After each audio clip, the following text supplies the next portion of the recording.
हिंसक घटनाएं सेम कालखंड की मैं लेकर आया हूं, फिर से इन लोगों को ऐसा न हो इसलिए। हिंसक घटनाएं 10,000 होती थी, इसकी जगह 3,238 हुई, 68% की कमी। हताहत सुरक्षा बल 397, अब 128, 68% की कमी। मृत्यु नागरिक 2,298, अब 420, 82% की कमी। हर हेड में हिंसा नॉर्थ ईस्ट के अंदर कम हुई। और इसके पहले मान्यवर किसकी सरकार थी? 10 साल तक नॉर्थ ईस्ट के सारे राज्य और यहां पर ये यूपीए की सरकार थी मान्यवर, मगर कुछ नहीं होता था। निवेदन करना, पॉलिटिक्स करना और अंदर अंदर झगड़ा लगाना, यही काम था। नरेंद्र मोदी जी ने नॉर्थ ईस्ट को मन के साथ भारत के साथ जोड़ने का काम किया। हमारे कई डेवलपमेंट के पंडित कहते हैं मोदी जी ने नॉर्थ ईस्ट को मैं बताता हूं भैया, ये भी बताता हूं मान्यवर।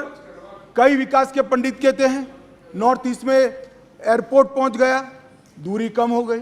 कई विकास के पंडित कहते हैं 8 राज्यों में रेल पहुंच गई, दूरी कम हो गई। कई विकास के पंडित कहते हैं इतने 1000 किलोमीटर रोड बन गया, दूरी कम हुई।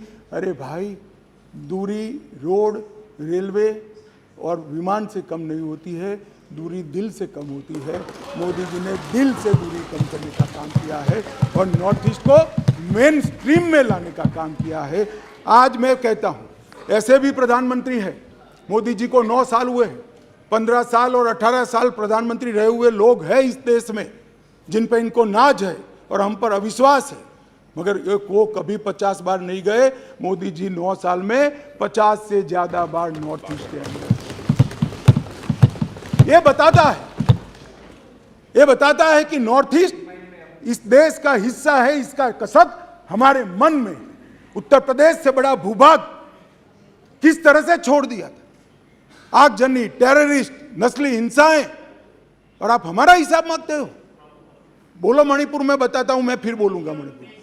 मान्यवर, इन लोगों ने नॉर्थ ईस्ट के लिए कुछ नहीं किया, ना विकास किया है ना कुछ किया है। मैं आपको बताता हूं, अटल जी नैसेक स्थापना कर गए थे, इसरो जैसी एक संस्था बनाई, पदेन मैं इसका अध्यक्ष होता हूं। मोदी जी ने नैसेक को एक्टिवेट करा, पूरा नॉर्थ ईस्ट का स्टडी किया है। ब्रह्मपुत्र के पूर्व को बड़े बड़े मैदानों में तालाब बनाकर इसके अंदर डाइवर्ट कर सिंचाई भी होगी, बाढ़ का रास्ता भी होगा और पर्यटन भी होगा।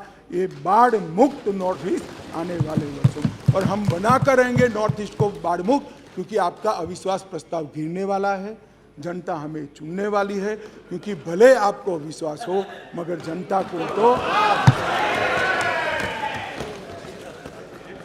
मान्यवर, मैं जब ये कहता हूं तब हमने नॉर्थ ईस्ट में शांति ऐसे भावनाओं से नहीं करी, ये कागजी शांति नहीं है। इसके पीछे रणनीति है, इसके पीछे कड़ी मेहनत है और इसके पीछे लगन भी लगी है। मान्यवर, 2014 में अचीक नेशनल वॉलंटियर काउंसिल की हमने समाधान करा, लगभग 674 लोग समाधान हुआ। अब ये अचीक नेशनल वॉलंटियर काउंसिल की हिंसा में 224 लोग मारे गए। एनएलएफटी के साथ 2019 में समाधान हुआ, 88 लोगों ने सरेंडर किया, इसमें 144 लोग मारे गए थे। बोडोलैंड के national democratic front of Bodoland के साथ समाधान हुआ 2020 में, एनएलएफटी के साथ 19 में हुआ, 2020 में बोडोलैंड के साथ national democratic front of Bodoland के साथ हुआ। 1630 लोग सरेंडर किए, 4300 लोग बोडोलैंड की हिंसा में मारे गए थे मान्यवर, 4362 लोग, और इन्होंने हथियार डाले। कार्बी समूह 197 लोग मारे गए थे, 1000 उग्रवादियों ने समर्थन किया। असम आदिवासी सशस्त्र समूह 1182 लोगों ने सरेंडर किया, 329 लोग मारे गए थे। और दिमासा नेशनल लिबरल आर्मी 168 लोगों ने सरेंडर किया, जिसमें 25 लोग मारे गए थे। मान्यवर, कुल 8000 सशस्त्र उग्रवादियों ने सरेंडर नरेंद्र मोदी जी के 9 साल में किया। और हमारे सम्मानीय सदस्य गौरव जी कह रहे थे हिंसा के त्रस्त है, देखा नहीं जा रहा है, आग की लपटें। भाई आग की लपटें अभी तो मणिपुर में मैं आता हूं क्यों हुई है, परंतु आपके समय में तो 8 राज्य आग की लपटों से घिरे हुए थे और ये हिंसा में 6000 से ज़्यादा लोग मारे गए थे, जो अब सरेंडर होकर मेन स्ट्रीम के अंदर आए। माननीय अध्यक्ष जी, मैं इसलिए आपको ये कहना चाहता हूँ कि पूर्वोत्तर के अंदर हमने हिंसक घटनाओं में 68%, सुरक्षा बलों की हत्याओं में 68% और हताहत नागरिक में 82% कमी करी है। ये सारा मैंने जो कहा वो समझौते किए हैं। आसाम के अंदर 70% से अधिक अपसफा का क्षेत्र मुक्त। मणिपुर के अंदर 7 जिलों के 19 पुलिस स्टेशन हटाए गए। अरुणाचल में केवल एक जिला और 3 पुलिस स्टेशन बच गए। नागालैंड में 8 जिलों के 18 पुलिस स्टेशन हटाए गए और त्रिपुरा और मेघालय में पूर्णतः अपसपा हटा लिया गया है। माननीय अध्यक्ष जी, मैं ये कहता हूँ कि जो बचा कुचा काम बाकी है वो भी हम ही पूरा करेंगे, क्योंकि आपका अविश्वास प्रस्ताव गिरने वाला है। जनता हमें चुनने वाली है, क्योंकि जनता को, आपको भले अविश्वास हो, जनता को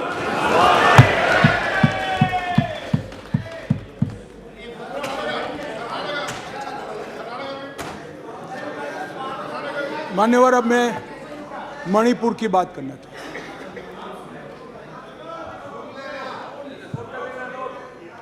भाई थोड़ी देर, मान्यवर, अब मैं इस सदन में मणिपुर की बात करना चाहता हूं। मान्यवर, मणिपुर में जो हिंसक घटनाएं हुई है वो क्यों हुई है, क्या स्थिति है और इससे निपटने के लिए हमने क्या कुछ किया है, इसकी डिटेल बात मैं अभी करूंगा। परंतु मैं विपक्ष की इस बात से सहमत हूं कि वहां पर हिंसा का तांडव हुआ है और इस हिंसा के तांडव से कोई सहमत नहीं हो सकता। मान्यवर, हम भी सहमत नहीं हैं, उनसे ज़्यादा दुख हमें है मान्यवर, परंतु ये परिस्थिति जन्य है। मैं बताना चाहता हूँ, इसी घटनाओं का कोई समर्थन नहीं कर सकता।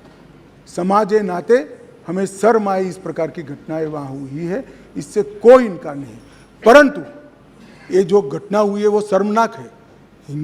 उस घटना पर राजनीति करना इससे भी ज्यादा शर्मनाक है।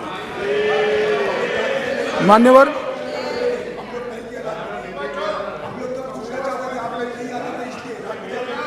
मैं बताता हूं,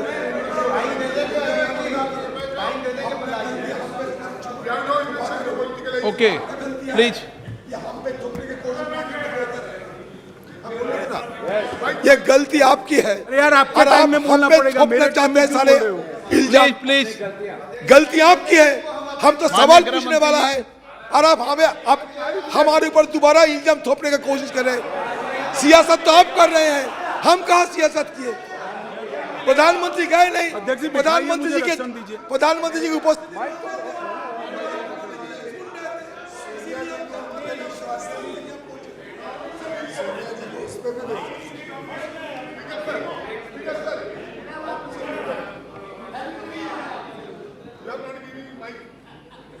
मान्यवर, एक भ्रांति देश भर की जनता के सामने फैलाई गई है कि यह सरकार मणिपुर पर चर्चा के लिए तैयार नहीं है। मैं आज भरे सदन के अंदर आपके माध्यम से सदन को बताना चाहता हूं कि सदन आहूत भी नहीं हुआ था। मैंने पत्र लिखकर अध्यक्ष जी से मांग की थी कि मैं चर्चा के लिए तैयार हूं, इसमें समय मर्यादा मत बनाओ। प्लीज बैठो बैठो बैठो, प्लीज प्लीज प्लीज प्लीज। मान्यवर, मैं डे 1 से चर्चा के लिए तैयार था, मगर वो चर्चा नहीं चाहते, उनको विरोध करना था।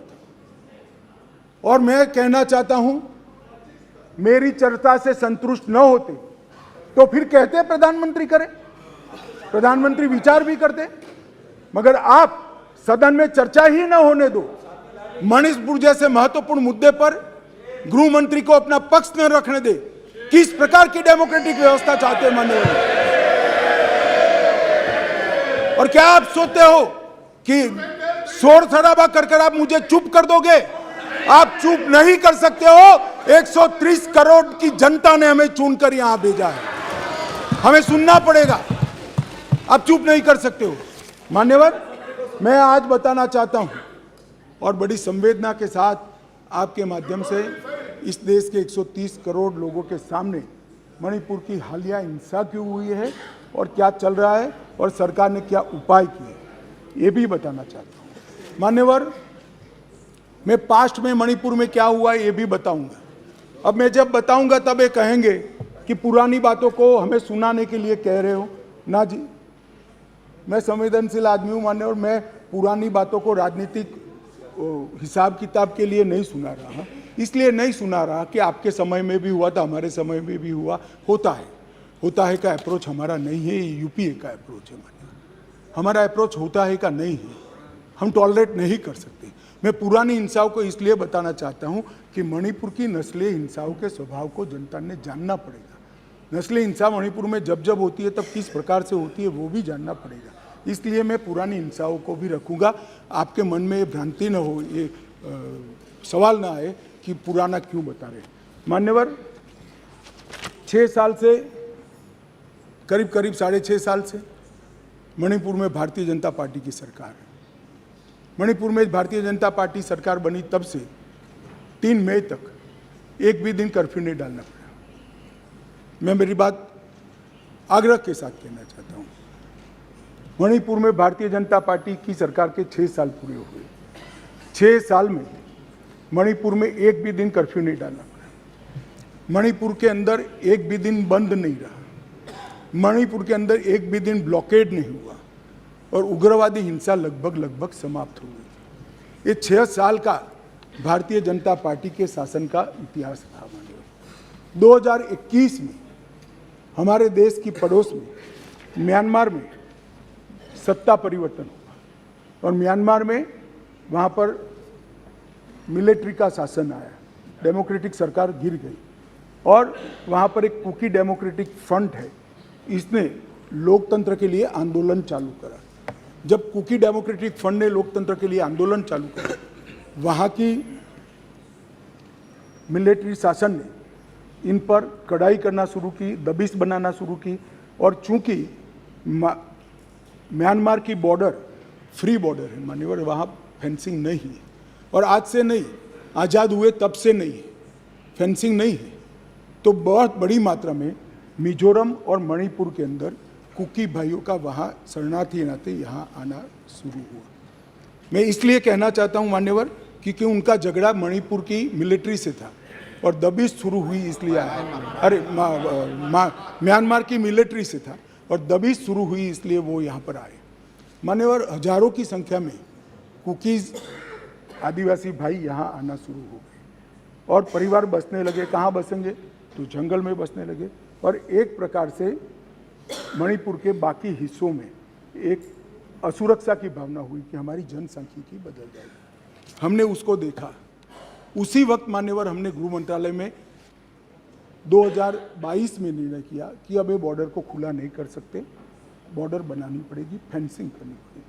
हमने 10 किलोमीटर फेंसिंग पूरी कर दी है, 60 किलोमीटर का काम चालू है और 600 किलोमीटर का सर्वे चालू है। आपने 2014 तक कभी फेंसिंग नहीं की। हमने दूरंदेशी से 30 में दंगे हुए, 21 में ही फेंसिंग का काम शुरू कर दिया था। 10 किलोमीटर ट्रायल फेंसिंग बन चुकी है, 60 किलोमीटर का काम चालू है और 600 किलोमीटर का सर्वे बाकी, जिससे ये घुसपैठ को रोका जा सके। फिर एक अनरेस्ट खड़ा होने लगा क्योंकि वहाँ जनसांख्यिकी बहुत निर्णायक होती है मान्यवर। घाटी में कुकी भाई रहते हैं, पहाड़ पर ट्राइबल भाई रहते हैं, तो उनके घाटी में मतई रहते हैं और पहाड़ पर कुकी और नागा ट्राइबल भाई रहते हैं।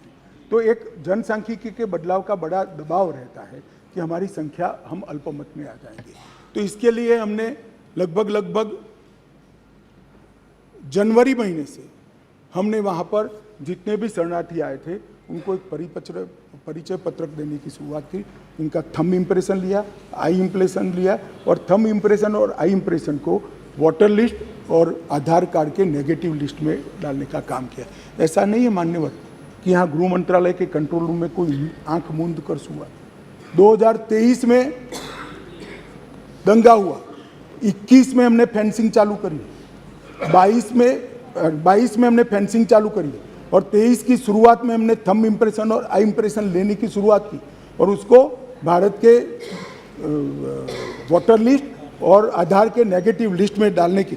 फिर भी ये जिस प्रकार से संख्या बढ़ती गई, एक असुरक्षा की भावना मतई लोगों में फैलती गई। मान्यवर, ये जो वहाँ पर एक फ्री रेजिम है, नेपाल की तरह वहाँ पासपोर्ट नहीं चाहिए। अब ये मत कहना है कि हमने क्यों नहीं करा, 1968 से करा हुआ है भाई। 1968 से एक समझौता है भारत और ब्रह्मदेश की सरकारों के बीच में कि बॉर्डर के 40 किलोमीटर से जो अंदर आएगा या यहाँ से 40 किलोमीटर से आ जाए उसको पासपोर्ट नहीं चाहिए। ये समझौता है, किसी को रोकना भी असंभव था। और इतने हजारों किलोमीटर की बॉर्डर में बाढ़ भी नहीं लगी थी, फेंसिंग भी नहीं थी, तो संख्या बढ़ती गई और असुरक्षा बढ़ती गई।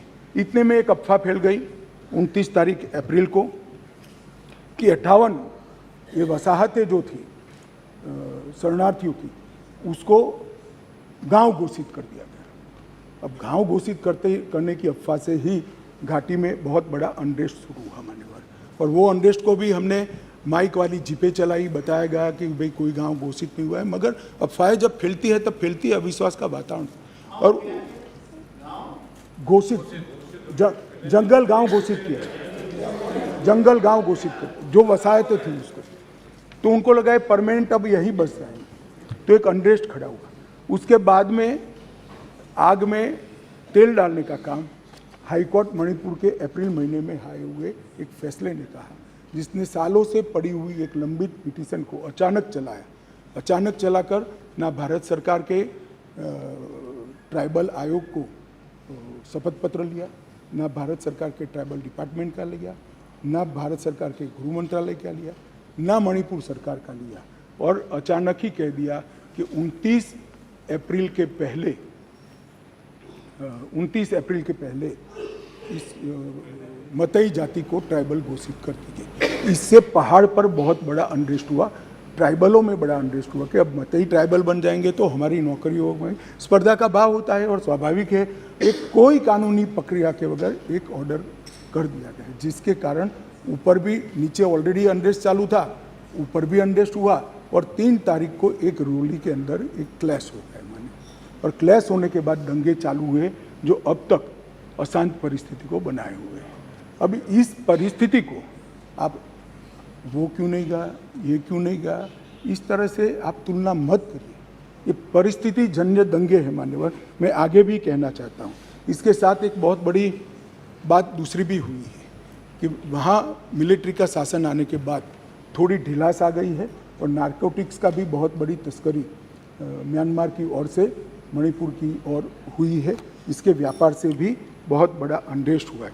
मगर जो क्लिंचिंग चीज़ थी वो कोर्ट का जजमेंट थी, उसकी अंतिम तारीख 29 मई थी, और इसके विरोध में एक जुलूस निकला।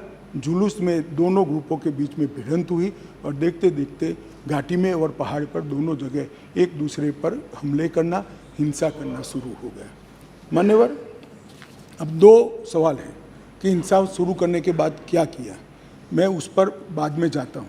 इतनी ही शांति से बताऊँगा, कोई जरा भी मन में, मैं कि कोई किसी चीज़ से भागना नहीं चाहता, भागना मेरा स्वभाव ही नहीं है भाई, मैं किसी भी चीज़ से भागना नहीं। मगर मणिपुर की नस्लीय हिंसाओं के इतिहास को समझना पड़ेगा। 1993 में श्री पीवी नरसिम्हा राव जी प्रधानमंत्री थे, राजकुमार दोरेंद्र सिंह कांग्रेस के नेता मुख्यमंत्री थे, और नागा कुकी संघर्ष हुआ। नागा कुकी भी नस्लीय हिंसा थी मान्यवर, और उस वक्त 750 लोग मारे गए, 200 लोग घायल हुए, 45,000 लोग शरणार्थी थे, और 1.5 साल तक ये हिंसा अविरत रूप से चलती रही। अब ये कहते हैं प्रधानमंत्री जी क्यों नहीं बोले, भाई 700 लोग मारे गए थे, 200 लोग घायल हुए, 45,000 लोग शरणार्थी बने। आपको मालूम है जवाब किसने दिया मान्यवर? इनको मालूम है जवाब किसने दिया? MOS राजेश पायलट ने। और ये मुझे नहीं बोलने देते, मान्यवर, इतनी जघन्य घटना हुई, भारत सरकार से किसी ने मुलाकात की क्या था? ट्राइबल मिनिस्टर गया? ना जी। समाज कल्याण विभाग के मंत्री गए? ना जी। होम मिनिस्टर का question does not arise. MOS गए? ना जी।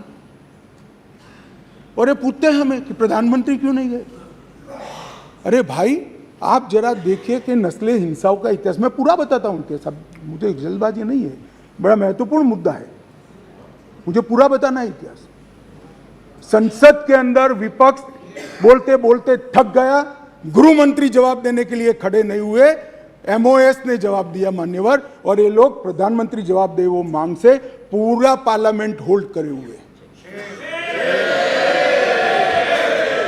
मान्यवर, 1993 में दूसरी बार संघर्ष हुआ, मतई पंगल संघर्ष हुआ, 100 लोग मारे गए, वो भी 1 साल तक चला, और राज्यसभा में गृह मंत्री ने जवाब दिया, बस, लोकसभा में नहीं। और ये कह रहे हैं प्रधानमंत्री जवाब दे। मुलाकात की? किसी ने नहीं की, ना गृह मंत्री ने, ना एमओएस ने, किसी ने नहीं की। फिर इंदर कुमार गुजराल आए 97-98 में, कुकी पाइते संघर्ष हुआ, 350 लोग मारे गए, 1 साल तक संघर्ष चला, ये भी नस्लीय हिंसा है। मैं टेररिज्म की घटनाएं नहीं गिना रहा, नस्लीय हिंसा समझा रहा हूं। 1 साल तक चला, चर्चा ही नहीं हुई, स्टेटमेंट भी नहीं हुआ, सवाल भी सारे खारिज कर दिए गए, और ये कहते हैं प्रधानमंत्री जवाब दे। और मैं डे 1 से कह रहा हूं मान्यवर, मैं जवाब देने के लिए तैयार हूं, मेरी ड्यूटी है, मैं देश के प्रति जवाब दे हूं, संसद के प्रति जवाब दे हूं, विपक्ष के प्रति भी जवाब दे हूं, मैं आपको जवाब देने के लिए। मुझे बोलने नहीं देते हैं, ये किस प्रकार का लोकतंत्र है मान्यवर? तो अब तो बोलने ही दोगे, अब तो बोलने ही दोगे दादा। मैं पहले की बात कर रहा हूं, पहले की बात कर रहा हूं। और हमारे गोगाई जी कहते हैं मौन तोड़ने के लिए लाया गया। अरे भाई, मौन रखने वाले तो हार गए और वहां बैठ गए, हम तो बोलने वाले हैं, जवाब देने वाले हैं। हम मौन नहीं रखते, मौन आप रखते हैं। हमें कुछ नहीं छुपाना, हमारा कोई आदमी इसमें इन्वॉल्व नहीं है। मैं नाम बोलना नहीं चाहता, गृह मंत्रालय के रिकॉर्ड पर नेताओं के नाम है, सुनना है तो बता दूं, आप खड़े होकर कह दो बताओ तो मैं बता देता हूं, नाम सुनना है।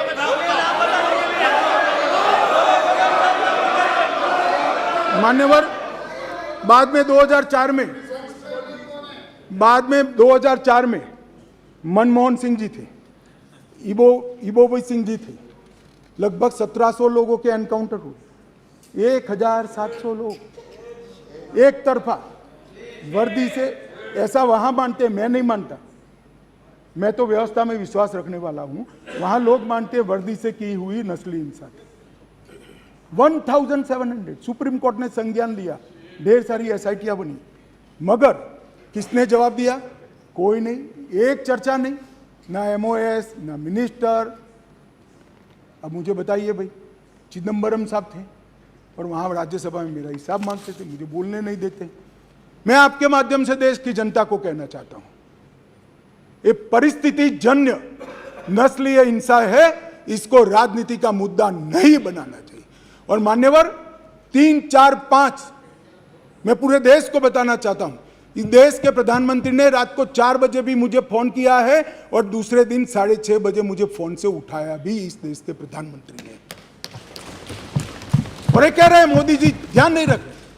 मान्यवर, 3 दिन तक लगातार हमने यहां से काम करने का काम किया, 16 वीडियो कॉन्फ्रेंस करी, 36,000 लोग सिक्योरिटी फोर्सेस सीएपीएफ के वहां पहुंचाए, वायुसेना के विमानों का उपयोग किया, चीफ सेक्रेटरी बदल दिया गया, डीजीपी बदल दिया गया, सुरक्षा एडवाइजर भेज दिया गया, चीफ सेक्रेटरी भारत सरकार ने भेजा, डीजीपी भारत सरकार ने भेजा, सुरक्षा एडवाइजर भारत सरकार। ये सब 4 तारीख की शाम को समाप्त हो गया था।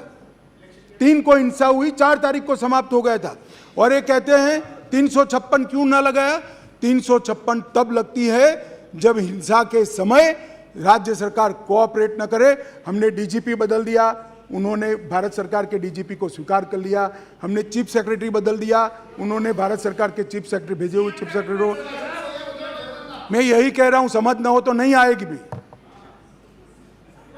सीएम तब बदलना पड़ता है जब कोऑपरेट न करे। ये सीएम कोऑपरेट कर रहा है, डीजीपी, सुरक्षा सलाहकार, ये सबको हमने बदला है। मान्यवर,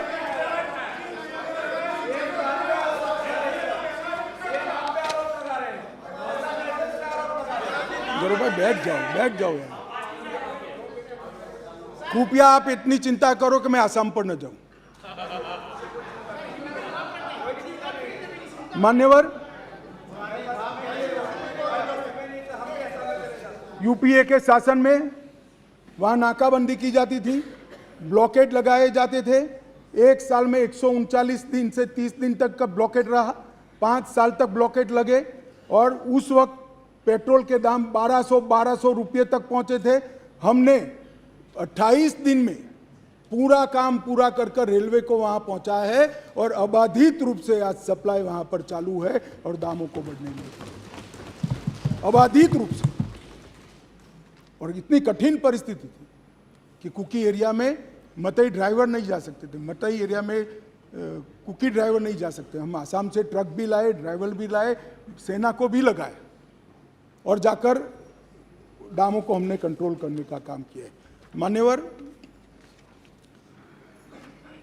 मैं हिंसा की भी आंकड़े देना चाहता हूं। मैं क्यों कह रहा हूं कि आप राजनीति कर रहे हो, मैं लॉजिक के साथ कह रहा हूं। मान्यवर, अब तक 152 लोग मारे गए, इसमें कोई छुपाने की जरूरत नहीं है। ये सोशल मीडिया के ज़माने में छिप भी नहीं सकता है और हमारा स्वभाव भी छिपाने का नहीं है। मान्यवर, 152 लोग मारे गए हैं, इसकी एनालिसिस क्या है? मई में 107 मारे गए, मई महीने में। आज हम अगस्त में, जून में 30 मारे गए, जुलाई में 15 मारे गए और अगस्त में अब तक 4 मारे गए। मान्यवर, मई में जो 107 मारे गए उसमें से 68 लोग 3, 4 और 5 में पहले 3 दिन में ही मारे गए। मैं इसके माध्यम से ये कहना चाहता हूं मान्यवर कि हिंसा धीरे धीरे कम हो रही है। हम हिंसा में की आग में तेल डालने का काम न करें, हम तेल न डालें। तेल कैसे डाला जाता है मैं बताता हूं। श्री राहुल गांधी जी यहाँ से वहाँ मुलाकात करने, मैं बड़ा स्वागत करता हूँ। संवेदना है, मणिपुर की चिंता है। गए, एयरपोर्ट पर उतरे, उन्होंने कहा कि भाई हमें चूड़ाचांदपुर जाना है। ठीक है भाई, अगले दिन जाने वाले थे, पहले दिन कहा कोई बात नहीं, चाहिए आप जरूर जाना चाहिए। हमने कहा हेलीकॉप्टर से चले जाइए, कि नहीं मैं रोड से जाऊँगा। पुलिस ने रोकना पड़ा। फिर 3 घंटे तक ऑल इंडिया लाइव कराकर ये नाटक देश को दिखाया और फिर 4 बजे दूसरे दिन हेलीकॉप्टर से चले गए। भाई हेलीकॉप्टर से चले जाते तो क्या आपत्ति थी, हमने सुरक्षा की पूरी व्यवस्था की थी। परंतु इस प्रकार की काम करने के लिए वहां जाना, इसको पॉलिटिक्स कहते हैं गौरव जी। आप वहां जाते हैं तो कोऑपरेट करिए। चूड़ाचांदपुर जाने से कोई नहीं रुक रहा, हम हेलीकॉप्टर से भेज रहे हैं। आप जाना नहीं चाहते, नहीं मैं बाय रोड ही जाऊंगा। चलो बाय रोड जाना है, जनता को दिखाना है, तो फिर दूसरे दिन क्यों गए? दूसरे दिन भी न जाते, दूसरे दिन भी गए तो पहले दिन सत्याग्रह दिखाना था। भाई इस तरह की पॉलिटिक्स ऐसी विषम परिस्थितियों में मत करिए। क्या आप मानते हैं, आप क्या मानते हैं कि सरकार को आप इस तरह से परेशान करेंगे, चाहे वहां की हो या यहाँ की, पर जनता नहीं जानती है? जनता ये सारा जानती है और पहचानती भी है। इसलिए मैं कह रहा था, अधीर रंजन जी चले गए, मैं पॉलिटिक्स नहीं कर रहे तो मैं बताता रहा पॉलिटिक्स करें। मान्यवर, हमने लगभग 14,898 लोगों को अरेस्ट किया है और हर केस की एफआईआर 1106 एफआईआर रजिस्टर कर दी गई है। अब अंत में जो शर्मनाक वीडियो आया, मैं इसके बारे में भी कहना चाहता हूँ। मान्यवर, ये वीडियो 4 मई के दिन की दुर्भाग्यपूर्ण घटना है। दुनिया में किसी भी जगह पर, किसी भी स्थान पर किसी महिला के साथ, किसी युवा महिला के साथ इस तरह की घटना समाज के नाम पर धब्बा है। मान्यवर, इसका कोई समर्थन नहीं कर सकता, ना ये सदन कर सकता है, ना कोई पॉलिटिकल पार्टी ना कर सकती है, यहाँ की ना वहाँ की। मेरे मन में एक छोटा सा सवाल, मेरे मन में तो नहीं आया, कुछ मीडिया के मित्र जो ऊपर बैठे हैं उन्होंने डाल दिया। उन्होंने मुझे पूछा कि अमित भाई ये 4 मई का वीडियो संसद सत्र के 1 दिन पहले ही क्यों आया? अगर किसी के पास वीडियो था तो वीडियो डीजीपी को देना चाहिए या नहीं देना चाहिए? मानिए किसी के पास वीडियो था तो पुलिस तंत्र को देना चाहिए या नहीं देना चाहिए? उसको सार्वजनिक करना चाहिए क्या? वो महिला के सम्मान की तो सोचो ना जी। इंटेलिजेंस का सवाल नहीं था भाई, वहां उस वक्त इतने हुड़दंग में। एक मिनट इंटेलिजेंस के पास नहीं आया, मगर आपको देना चाहिए था या नहीं देना चाहिए था? आपको देना चाहिए था या नहीं देना चाहिए? हाँ, दादा का काम टीवी में बताने का है। दादा का काम मान्यवर, फिर भी मैं टाइमिंग में ज्यादा नहीं जाना चाहता। सुनिए ना भाई, मैं टाइमिंग में ज्यादा जाना नहीं चाहता। मान्यवर, वीडियो किसी के पास भी था, मैं इन पर आरोप नहीं कर रहा हूं, किसी के पास भी था। अगर उसने डीजीपी को दे दिया होता तो 5 तारीख को ही पकड़ गए होते, क्योंकि जिस दिन वीडियो दिया उसी दिन वीडियो की कॉपी पर से हमने फेस आइडेंटिफिकेशन सॉफ्टवेयर का उपयोग करते हुए सरकारों के डेटा के साथ मिलान करते हुए 9 के 9 लोगों को अरेस्ट कर दिया और वो आज ट्रायल फेस कर रहे हैं जेल में। उस वक्त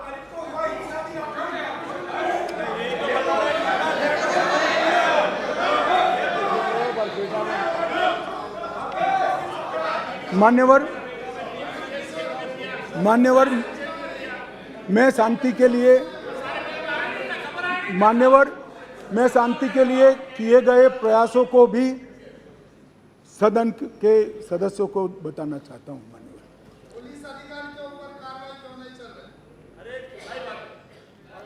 मान्यवर, मैं वहां 3 दिन रहा, 3 रात रहा। मेरे साथी नित्यानंद जी 23 दिन तक लगातार वहां रहे। MOS होम मिनिस्टर पहली बार नहीं, कोई गया ही पहली बार, मैं ही गया हूं। अब तक कोई नहीं गया है। इतने सारे दंगे मैंने जो बताए, नस्ली इंसाफ, कोई नहीं गया है। MOS 23 दिन रहा है, 3 दिन में रहा। मान्यवर, हमने ये सारी की जांच के लिए हाईकोर्ट के सेवानिवृत्त न्यायाधीश का एक कमीशन बना दिया है, जिसमें एक IPS और IAS अफसर भी है। मान्यवर, अध्यक्ष राज्यपाल महोदय को अध्यक्ष बनाकर शांति समिति को हमने वहां पर प्रस्तापित किया है।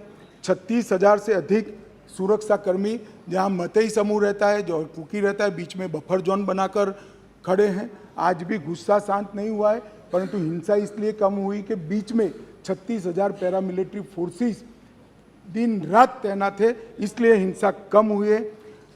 बेहतर इंटर एजेंसी समन्वय के लिए यूनिफाइड कमांड व्यवस्था, क्योंकि वहाँ BSF भी है, CRPF भी है, असम राइफल भी है, सेना भी है, मणिपुर पुलिस भी है। 5 सुरक्षा एजेंसियों के बीच में बेहतर समन्वय के लिए यूनिफाइड कमांड व्यवस्था बना दी गई है और उसकी चेयरमैनशिप यहाँ से भेजे गए सुरक्षा सलाहकार के हाथ में है। इस घटनाक्रम के पीछे षड्यंत्र वाले जो 6 केस रजिस्टर किए, 6 के 6 केस पहले CBI को दे दिए गए थे। सुप्रीम कोर्ट ने और 11 केस CBI को दिया है। इसके लिए भी SIT आज गठित हो गई है। मान्यवर, पीड़ित और पुनर्वसन पैकेज दिया गया है। सभी मृत्यु वालों को 10 लाख रुपया चुकाने का काम समाप्त हो चुका है। लगभग 30,000 मैट्रिक टन चावल रातों रात पीयूष भाई ने यहाँ से वहाँ भेजा है, जो अभी बांट रहे हैं। किसी भी क्षेत्र में मेडिकल सुविधाओं का अभाव न हो, इसलिए भारत सरकार की 8 टीमें अलग अलग एम्स से वहाँ कैंप के अंदर कर दी गई है। कोर्ट में मुकदमों में किसी की एक्स पार्टी सुनवाई न हो, इसलिए चारों प्रभावित जिलों के डिस्ट्रिक्ट कलेक्टर के वहाँ वीडियो कॉन्फ्रेंस की सुविधा कर दी है, तो हाईकोर्ट में जाना नहीं पड़ता है, सबकी सुनवाई वहीं से हो रही है। बच्चों का ऑनलाइन एजुकेशन चालू हो गया है। घाटी में 98% स्कूलें खुल गई है, 80% उपस्थिति रहती है। 2% स्कूलों में कैंप चल रहे हैं, वो भी अब अस्थायी शेल्टर बनाने की शुरुआत हमने कर दी है। राहत सामग्री सुलभता से मिले, इसके लिए भी हमने ढेर सारे प्रयास किए हैं और सुरक्षा की समीक्षा भी हर सप्ताह मैं यहाँ से वीडियो कॉन्फ्रेंस से यूनिफाइड कमांड के साथ करता हूँ। गृह सचिव हर दूसरे दिन करते हैं और DIB हर रोज करते हैं। मान्यवर, इतनी क्लोज वॉच के साथ वहाँ शांति बनाने का प्रयास चल रहा है। मैंने आगे कहा कि पुरानी सरकारों में किसी में 9 महीना हुआ, किसी में 1.5 साल हुआ। मैं इतना जरूर कहना चाहता हूँ मान्यवर, कम से कम समय में ये हिंसा को शांत करने का काम हम कर पाएंगे, ऐसा मुझे भरोसा है। आज ये सदन जब तब सदन को मैं विश्वास दिलाना चाहता हूँ कि मणिपुर के अंदर, भाई ये बहुत यार एक बाद में पूछो ना, बाद में पूछो, बैठ जाओ प्लीज।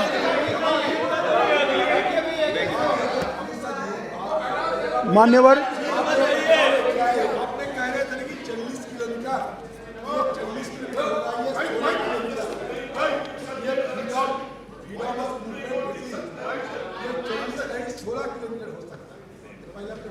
मान्यवर, दूसरी बात ये है कि सब ऐसे नहीं होती चर्चा। आपको मौका में देंगे, पूरा मौका देंगे आपको, माननीय गृह मंत्री जी। मान्यवर, सीमा की सुरक्षा को सुनिश्चित करने के लिए बाड़ बनाने का काम शुरू हो चुका है। बाकी बाड़ का सर्वे हमने और गति से चालू किया है। बायोमेट्रिक्स लेने की गति भी हमने बढ़ा दी है। और मैं इस सदन के माध्यम से मणिपुर के दोनों समुदायों से करबद्ध निवेदन करना चाहता हूँ, हिंसा किसी भी समस्या का समाधान नहीं है। वार्ता करिए। अभी हम मतई समुदाय के साथ भी वार्ता कर रहे हैं, मैं स्वयं कर रहा हूँ। कुकी समुदाय के साथ भी वार्ता कर रहे हैं, आज भी की थी, मैं स्वयं कर रहा हूँ। मेरा अनुरोध है कि साथ में बैठकर, भारत सरकार के साथ बैठकर इस समस्या का समाधान निकाल दीजिए। अफवाहों से ज़्यादा अविश्वास का वातावरण हुआ है। भारत सरकार की जरा भी मंशा नहीं है कि वहाँ की डेमोग्राफी को चेंज कर दिया जाए। घुसपैठ को भी हम रोकेंगे। हमने राजद्वारी तरीके से म्यांमार के साथ भी बात की है और हर प्रयास हम करना चाहते हैं जो हम कर पाते हैं। मान्यवर, मैं इतना ही कहना चाहता हूँ कि इस विषय पर राजनीति नहीं करनी चाहिए। ये विषय ऐसा है जिसमें किसी की जान गई है, किसी का सम्मान गया, किसी के साथ दुर्व्यवहार हुआ है। वो व्यक्ति हमसे कितना भी दूर रहता हो, मगर भारत का है और इसके प्रति हम सब के मन में, पूरे सदन के मन में संवेदना होनी चाहिए। मैं मानता हूं कि इस शांति की अपील में मेरी बात रखने के बाद सदन के दोनों ओर के सदस्य शांति की अपील में जुड़ेंगे। मैं बाकी सबका तो भरोसा नहीं दे सकता, मगर NDA के सारे सदस्य तो जुड़ेंगे, इसका मुझे भरोसा है। मान्यवर, अब मैं थोड़ा इन लोगों ने जो पॉलिटिकल बात करी है इसका भी जवाब देना चाहता हूँ। जो अब तक चर्चा हुई इसमें पॉलिटिकल जो बातें हुई, गौरव गोगोई जी ने मणिपुर के नस्ले हिंसा, इसके ढेर सारे बात की, आंकड़े बताए। मैं आपके माध्यम से श्री गौरव गोगोई को कहना चाहता हूं और रिकॉर्ड के आधार पर कहना चाहता हूं, सबसे ज़्यादा धार्मिक और नस्लीय दंगे किसी के शासन में हुए हैं तो श्री जवाहरलाल नेहरू, इंदिरा गांधी और राजीव गांधी के समय में हुए। अब मैं बताना चाहता हूं, अब मैं असम में 15 फरवरी से 27 मार्च 1983 750 लोग मारे गए। आंध्र प्रदेश 6 दिसंबर 1990 से 91, हैदराबाद 143 लोग मारे गए। उत्तर प्रदेश 13 अगस्त 1980 मुरादाबाद 2 ही दिन में 1000 लोग मारे गए। मान्यवर, उत्तर प्रदेश 18 मई से जुलाई 23 1927 मेरठ 187 लोग मारे गए। उत्तर प्रदेश 7 से 31 दिसंबर अलीगढ़ 112 लोग मारे गए। मान्यवर, गुजरात फरवरी 18 से जुलाई 31 1985 206 लोग मारे गए। झारखंड 183 लोग 67 में मारे गए। मान्यवर, पश्चिम बंगाल 16 मार्च 1964 राउरकेला कलकत्ता 1000 से अधिक लोग मारे गए। बिहार, जमशेदपुर 120 लोग मारे गए। मान्यवर, मैं ये इसलिए बताता हूं, मैं ऐसा सुनो ना, मैं यही कहना चाहता हूं, सुनिए ना, मैं यही कहना चाहता हूं कि